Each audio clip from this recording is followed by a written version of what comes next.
You do not have to suffer. A lot of people think that they have no choice with what they are dealing with in their lives, that this is just the way it is and this is the way it's going to be, but I'm here to tell you that that's not true. The power to change the reality around you lies within you.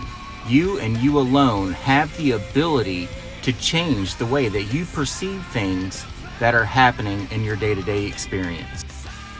You have it within you without going to anyone outside of you, if you so desire, depends on your level of commitment, to get rid of any feelings of fear, shame, guilt, lack or poverty mindset or consciousness. All of these things are something that you hold the keys and the ability to get through directly, not around, not avoiding, through on your own. Now, that doesn't mean that you might not occasionally need a video like this one, or a book from somewhere, or even the help of some healing practitioner to assist you. But at the end of the day, you are the one that's doing the healing work. The first step in this process is surrender. Okay? It is committing to the change, that you want your life to be different. But then also releasing all attachment to how it comes in. I can't tell you how many times people are on this healing journey and they're talking about still not having this or that, or missing this or that person. Focus on you and you alone and you first. Heal everything within you and all of that stuff will come. When it's time, it will come.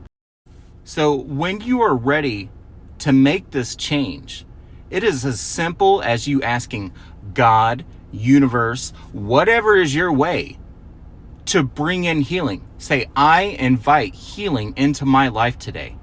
I guarantee you repeat that every single day for 3 weeks, 21 days to form a new habit, and your life will have changed dramatically by the end of those 3 weeks. Does that mean that you're going to all of a sudden be rich? All your manifestations are going to come in and you're going to be living the life of your dreams that quickly? No, it doesn't mean that. But you're going to be on the path to living that life.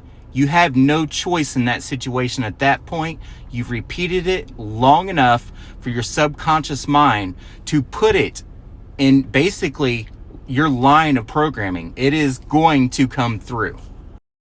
From that point on, the universe is going to start putting you in situations to recall things that might have been traumatic events for you to rethink through, to process, maybe cry it out, punch a punching bag, whatever is your way. Go for walks, ground, connect to the universe. Let yourself feel those emotions so it works its way out of your physical body and your energetic field. The more and more that you stay on this path of commitment and total surrender, the more the universe is going to present you with opportunities to choose a higher path for yourself. But they're also going to choose you with a neutral or a path that is kind of right where you've always been, to see which way you're going to go and to further know which lessons are meant for you. So how do you always stay on your higher path? You ask for it, for one. And if you find yourself doing what us humans occasionally do, I like to say stick our fingers in shit to see if it's still shit. Give yourself grace for it, forgive yourself for it, and let it roll on. Because if you had to revisit a former thought perception or habit, or even a person in your life that you've walked away from for whatever reason, that is okay. It's better to get that experience out and address it and get through it, to finalize and reaffirm the programming of this person, place, or thing is not meant for me, than for it to happen much later on when you are in your abundant place. Everybody's path and everybody's journey is completely different, but a lot of it initially has to be wrapped around trauma, and trauma is multi-layered. It is woven like a basket. Okay, it is not layered like an onion. It's definitely not linear. It is woven in so many ways and shapes and forms that it is mind-boggling about how the healing experience will happen for you and does happen for you.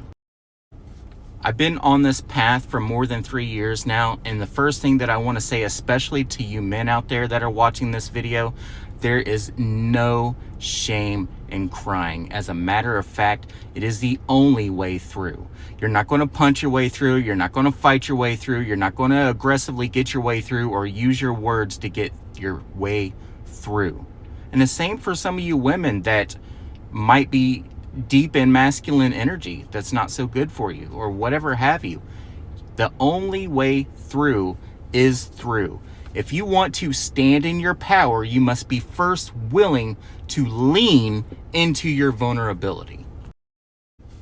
If you're seeing this video, you're either in total alignment with me, where you've lived almost a large portion of your life totally swimming in the darkness, in the chaos, or you are probably a newly awakened being recently or coming up, and it's maybe just your adult life so far that's been a little hard or uneasy to manage.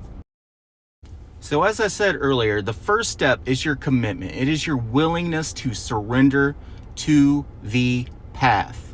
Once you've had your awakening experience and you just know that something is not right, there's something better out there, you're going to start searching for it one way or another, okay? So if you say those words, I invite healing into my life today, like I said, the universe is going to have no choice but to comply. And one way or another, they're going to line you up on that path that is best suited for you. And yeah, you might take some hits. Something I tell a lot of people that I've worked with, it's going to get harder before it gets easier. Because you have to face the things that you've been putting off most likely your entire life. 7:07 on the clock. That's another thing. If you're new to this entirely, look out for those angel numbers. 111, 222, 333, 1111, whatever they are. 456, ascending numbers, 789. You're going to start seeing a lot of these most likely. You might start hearing birds or car horns every time you're thinking about a decision, or you've had some form of a perception shift mentally, and all of a sudden honk or bird chirp or numbers on the dash letting you know that you are in the right place, and mentally and physically. No, it's not all sunshine and rainbows, and there's a whole lot of people going on this world, on this path, talking about it's not all love and light. And well, you know what, I like to argue that yeah, your experience isn't going to be that. It's not always going to be easy, and we're going to have days where we are not the nicest, and it is what it is. It's about being able to respond rather than react. Don't allow the traumas and the things that you have not worked through in your life be the fuel that allows you to have a reaction to a situation that you could have paused for a moment and made a response to and made it through a much better way. At the end of the day, being pursuant of your North Node, Google it, okay? We're not going to get into that right now. That is goal. 0 point, okay? 0 point is the coming together of energy is not negative, it is not positive, it is just energy. And somewhere in that space, and it takes a while, it takes practice through your healing journey, you will learn to love anyone and everything unconditionally. A lot of people think that they already love people unconditionally, and I'm telling you, it's not that easy, okay? It takes work. One of the processes of loving people unconditionally isn't just the healing from the trauma that you've experienced. It's that perspective shift of where sometimes you realize how you've attracted certain people or places in your life or things, and sometimes the things that you've transgressed against others, and forgiving yourself for that, because that's a traumatic experience as well. Our subconscious mind doesn't see it any differently, whether we are the one doing it or the one receiving it. In essence, trauma is trauma, and finding the way to love people unconditionally through that is gold. If you made it to the end of this video, hi, my name is Brad. I am a quantum healing facilitator. If I can be of any help to you in any way, shape, or form, don't hesitate to reach out and let me know so I can help you find your own light within. And if I can't, then I definitely know somebody that can. Thank you for watching. You have a good day. Be safe. Keep going.